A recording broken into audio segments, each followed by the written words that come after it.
Dans la Ve République, la fonction exécutive est exercée par le président de la République et le gouvernement. Le gouvernement est dirigé par le Premier ministre. En ce moment, c'est Sébastien Lecornu. Ce dernier coordonne l'action du gouvernement et met en œuvre les lois et les politiques publiques. Autour de lui, les ministres.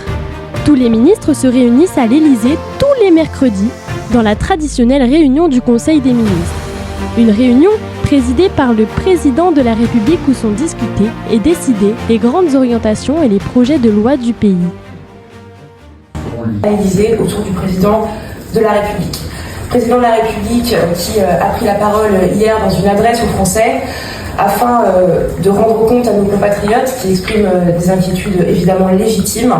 Une initiative française a été lancée par le président de la République pour rétablir le transit dans le détroit d'Ormuz, qui conditionne la livraison de 20% de gaz et de pétrole à l'échelle mondiale. C'est donc que, vous savez, l'agriculture, c'est une adaptation permanente aux demandes du monde agricole, demandes dictées par un certain nombre de circonstances, qu'elles soient internationales ou nationales.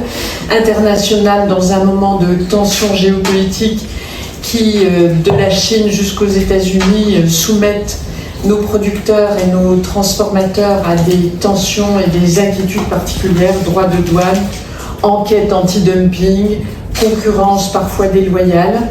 Mais le pouvoir législatif est composé du Parlement, lui-même composé de l'Assemblée nationale et du Sénat.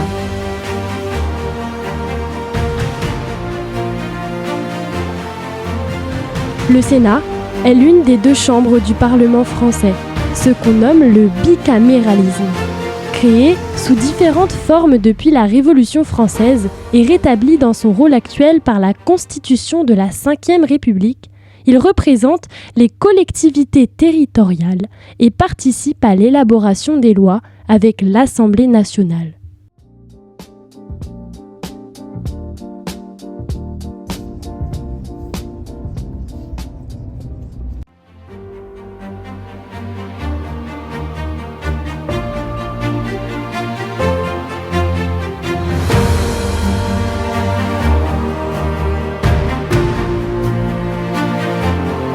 La salle centrale du Sénat est sans aucun doute la salle des conférences. L'ampleur de la salle des conférences surpasse de près de 650 mètres carrés. La richesse de sa décoration Second Empire et de son mobilier en font un lieu exceptionnel.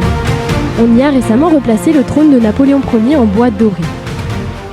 La salle des séances du Sénat, appelée communément l'hémicycle pour sa forme, constitue le lieu où les 348 sénateurs se réunissent pour décider sur tous les sujets soumis à leur examen.